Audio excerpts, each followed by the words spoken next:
It's National Library Week. However, some schools across the country are banning books from their library shelves, even some right here in South Central Pennsylvania. Fox 43's Tyler Hatfield gives us a deeper look into book bans and the community's reaction when it happens right in their own backyard.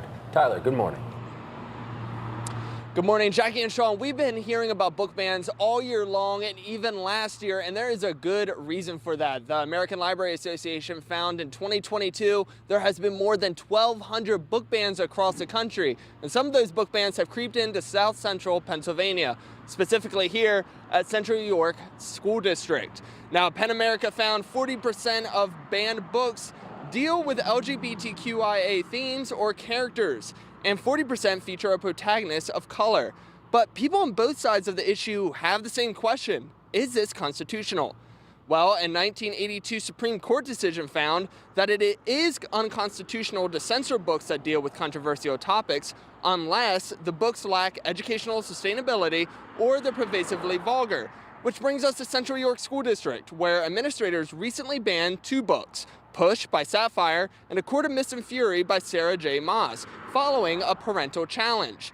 Administrators leaned on the Supreme Court decision, ultimately removing the books because they say, quote, they lack literary structure and do not meet the standards of development appropriateness. And experts say this new wave of banning reading material is sending American education down a slippery slope. If they read a book and they have a question about it, the whole point is that that's where you have a dialogue and you can understand.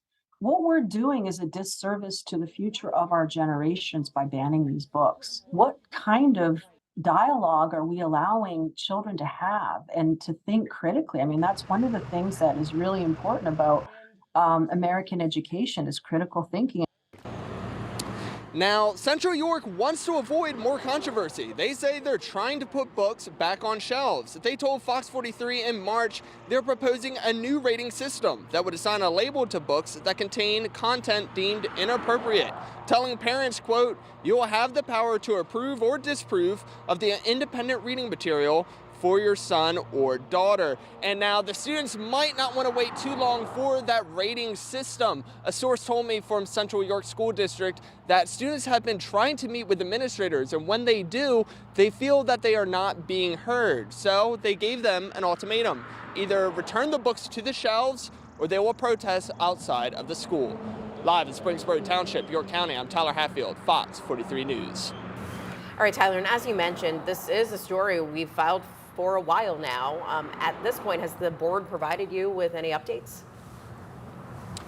Yeah, Jackie, that's a good question. I actually recently tried to talk to the school board. I reached out to administrators just yesterday asking for an update about this rating system, the criteria of this rating system, and I got no response. So we'll keep you updated on air or online for those details.